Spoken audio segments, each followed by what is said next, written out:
मैथिल समाज उत्तर प्रदेश और संपूर्ण संस्कृत विश्वविद्यालय वाराणसी के संयुक्त तत्वावधान में आयोजित संस्कृत विश्वविद्यालय के प्रथम कुलपति पद्म विभूषण डॉक्टर आदित्यनाथ झा की 115वीं जयंती समारोह मनाई गई, जिसकी अध्यक्षता वैज्ञानिक कुलानुशासक प्रोफेसर जितेंद्र कुमार ने करते हुए कहा कि आज डॉक्टर आदित्यनाथ झा जैसे महान व्यक्तित्व का स्मरण करते हुए मन श्रद्धा और गौरव से भर उठता है। उनका जीवन केवल उपलब्धियों की गाथा नहीं बल्कि ज्ञान, संस्कार, कर्तव्यनिष्ठा और भारतीय परंपरा के प्रति समर्पण का प्रेरक संदेश है। उन्होंने अपने ज्ञान और दूरदृष्टि से संस्था को नई दिशा दी और संस्कृति को आधुनिक ज्ञान विज्ञान से जोड़ने का सार्थक प्रयास किया। ऐसे महापुरुषों का स्मरण हमारे लिए अतीत को दोहराना नहीं बल्कि उनके आदर्शों को आत्मसात कर भविष्य का मार्ग प्रशस्त करना है। आज आवश्यकता है कि हम उनके कृतित्व से प्रेरणा लेकर विश्वविद्यालय की गौरवशाली परंपरा को और समृद्ध करें तथा भारतीय ज्ञान परंपरा को नई पीढ़ी तक आत्मीयता और प्रतिबद्धता के साथ पहुंचाएं। तुलनात्मक धर्म दर्शन विभाग के विभागाध्यक्ष दर्शन संकाय प्रमुख प्रोफेसर अनीश कुमार शुक्ला ने कहा कि 18 अगस्त 1911 को जन्मे डॉक्टर आदित्यनाथ झा अपने जीवन में अनेक क्षेत्रों में प्रथम स्थान प्राप्त करने वाले विलक्षण व्यक्तित्व थे। वे महान संस्कृत विद्वान सर गंगानाथ झा के सुपुत्र, प्राचार्य, ICS अधिकारी, मुख्य सचिव, दिल्ली के प्रथम उपराज्यपाल तथा भारतीय प्रशासनिक अकादमी देहरादून के प्रथम निदेशक रहे और मुख्य सचिव रहते हुए संपूर्णानंद संस्कृत विश्वविद्यालय के कुलपति का दायित्व भी निभाया। इस संस्था के प्रथम कुलपति के रूप में उन्होंने इसे व्यापक दृष्टि प्रदान करने में महत्वपूर्ण भूमिका निभाई।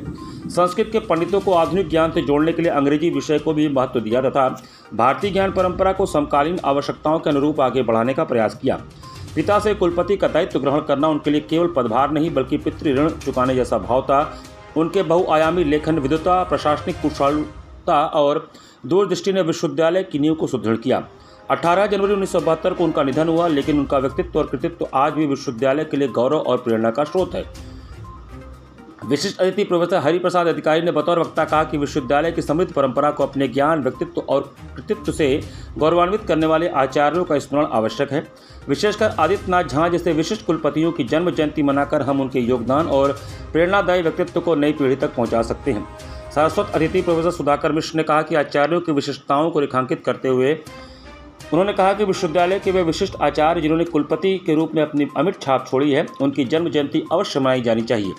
आदित्यनाथ झा जैसे विद्वान, दूरदर्शी और अनुकरणीय व्यक्तित्व का स्मरण विश्वविद्यालय की गौरवशाली परंपरा और भावी पीढ़ी के लिए प्रेरणा का स्रोत है। कार्यक्रम के प्रारंभ में मंगलाचरण, दीप प्रज्वलन एवं स्वागत और अभिनंदन किया गया। कार्यक्रम का संचालन एवं विशेष उपस्थापन डॉक्टर कमलेश कुमार झा तथा धन्यवाद ज्ञापन गौतम कुमार झा एडवोकेट ने किया। स्वागत संस्था के अध्यक्ष निरसन कुमार झा ने किया। आदित्यनाथ झा का जब अवलोकन करेंगे तो 2-3 चीजों की चर्चा आ गई है।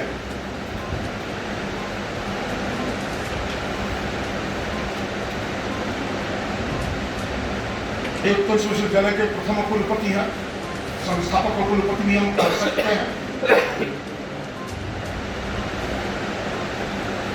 लेकिन ये प्रथम उनके नाम के साथ यही नहीं जुड़ा है।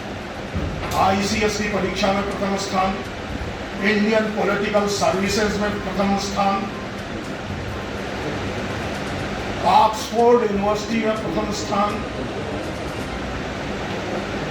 दिल्ली राज्य के प्रथम उपराज्यपाल, लाल बहादुर शास्त्री प्रशासनिक अकादमी के प्रथम निदेशक,